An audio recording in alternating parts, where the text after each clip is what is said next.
సంవత్సరాల తరబడి ఎన్ని మందులు వాడినా మీ మోకాల నొప్పులు తగ్గట్లేదా? ప్రాణ పెయిన్ క్లినిక్ లో అత్యాధునిక చికిత్స. ఏపీ మాజీ ముఖ్యమంత్రి వైఎస్ జగన్మోహన్ రెడ్డి మరోసారి లండన్ పర్యటనకు సిద్ధమవుతున్నారు. కానీ కోర్టు అనుమతి కోసం ఎదురుచూస్తున్నారు. అక్రమస్తుల కేసులో నిందితుడిగా ఉన్న జగన్ దేశం విడిచి వెళ్లొద్దని గతంలో సీబీఐ కోర్టు షరతులతో కూడిన బెయిల్ మంజూరు చేసిన సంగతి తెలిసిందే.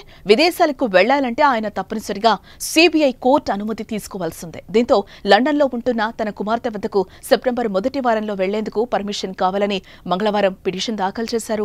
ఈ పిటిషన్ పరిశీలించిన సీబీఐ కోర్టు ప్రధాన న్యాయమూర్తి డాక్టర్ టి రఘురాం సీబీఐ వివరణ కోరుతూ విచారణను నేటికి వాయిదా వేశారు.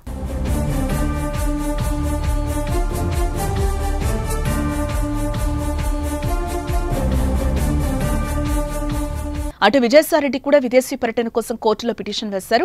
యూరోప్లో వచ్చే 6 నెలల్లో 60 రోజులు పర్యటించేందుకు అనుమతి ఇవ్వాలని సీబీఐ కోర్టును ఆశ్రయించారు. విజయసాయిరెడ్డి దాఖలు చేసిన పిటిషన్పై వాదనలు కొనసాగాయి. గతంలో కూడా విదేశాలకు వెళ్లి రావడానికి కోర్టు అనుమతి ఇచ్చిందని ఆయన తరపు న్యాయవాది వాదనలు వినిపించారు. దీనిపై సీబీఐ తరపు లాయర్ అభ్యంతరం వ్యక్తం చేసినట్లుగా సమాచారం. విదేశీ పర్యటనకు అనుమతి ఇస్తే కేసుల విచారణలో జాప్యం జరుగుతుందన్నారు.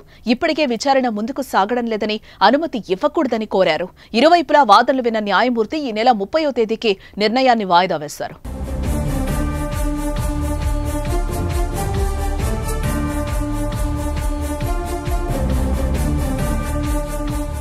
మేలో కూడా జగన్ యూకేకు టూర్ వెళ్లారు.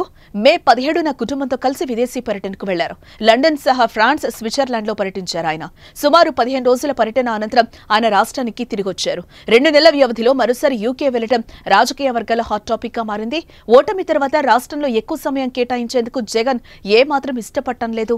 పార్టీ కార్యక్రమాలు, పరామర్శలు ఉన్నప్పుడు మాత్రమే రాష్ట్రంలో ఉంటున్న ఆయన మిగిలిన సమయం కుటుంబంతో కలిసి బెంగళూరులో గడుపుతున్నారు. తాజాగా మరోసారి విదేశీ పర్యటనకు అనుమతి కోరటం ఇప్పుడు చర్చనీయాంశమైంది. మరి కోర్టు నిర్ణయం ఇలా ఉంటుందో చూడాలి.